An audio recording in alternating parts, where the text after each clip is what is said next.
I'm Dr. Brian Nickel, your cannabis expert for CannabisExpertMD.com. Today is the 23rd of August, 2020.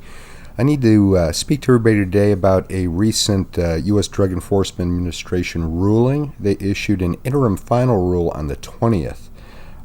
This relates to the implementation of hemp provisions of the Farm Bill of 2018 as it relates to marijuana and THC under the Controlled Substances Act.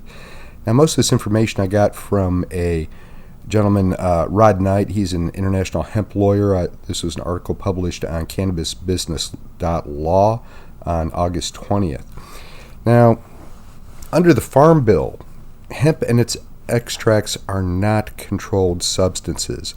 Hemp is lawful. The Farm Bill, I should say, defines this as the plant cannabis sativa, any part of that plant, including seeds, all derivatives, extracts, cannabinoids, isomers, acid salts, and salts of isomers, whether growing or not, with delta-9 THC concentrations of not more than 0.3% on a dry weight basis. This is a very important definition. You have to understand how CBD is produced.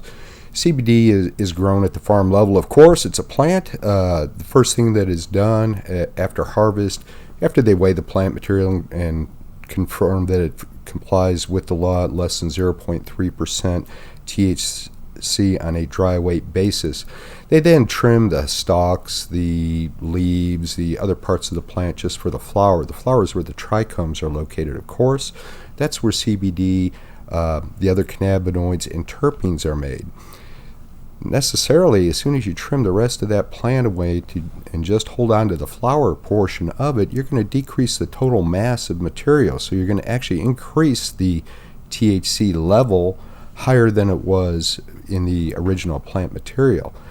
The flower is then further processed, where the oil is extracted through a number of different processes.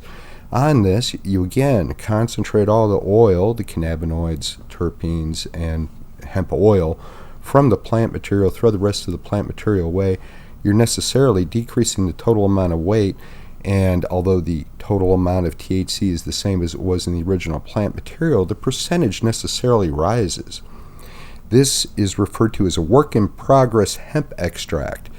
It is not what is intended for end consumer use. The work-in-progress extract is then further processed into the usable forms of CBD oil many patients are familiar with. Those all measure less than 0.3% THC. When the manufacturing process, the hemp, after it is grown on a farm and processed into the work-in-progress hemp extract, it is then transported, usually across state lines, to CBD manufacturers who further process this into the final product for the patient.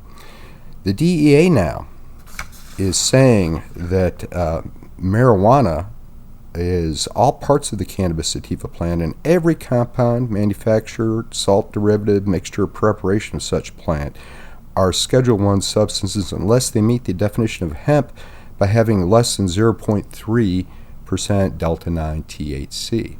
They've essentially made the transportation across state lines of the work-in-progress hemp extracts illegal. This is going to be a tremendous disruption to the CBD supply to many patients. It's also going to necessarily increase the cost of CBD dramatically, as well as likely limiting access to many patients. Now, this rule is an interim rule. It has not taken effect yet, so there is an opportunity for public comment that I'll mention here in just a moment. I do want to say that this rule has already killed off one segment of the CBD hemp industry overnight, and that is the delta-H THC business. Now, that's a relatively new part of the hemp CBD business. Delta-H THC is a derivative of industrial hemp through a process. The DEA is claiming that this is an illegal substance, and overnight, essentially, they have destroyed this entire segment of a new portion of the CBD and hemp industry.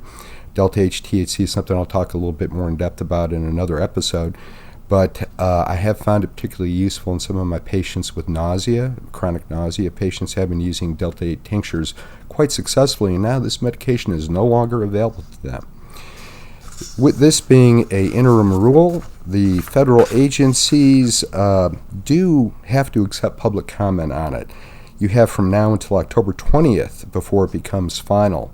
These agencies are required to consider all these public comments before they finalize the rule changes. I'm encouraging everybody to read Mr. Knight's articles and do make comments to the DEA.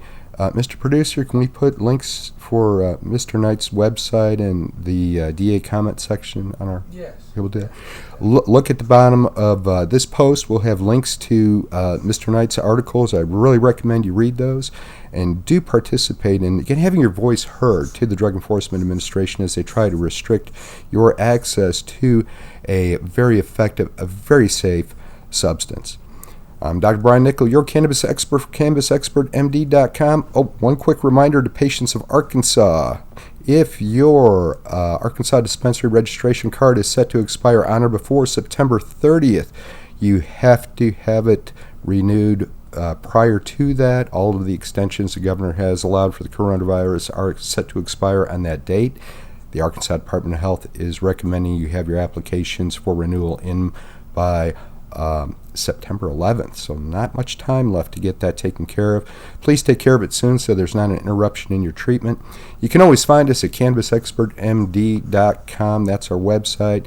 CannabisExpertMD, all one word, on Facebook, Instagram, Twitter, and a YouTube channel now. Look forward to seeing you again soon.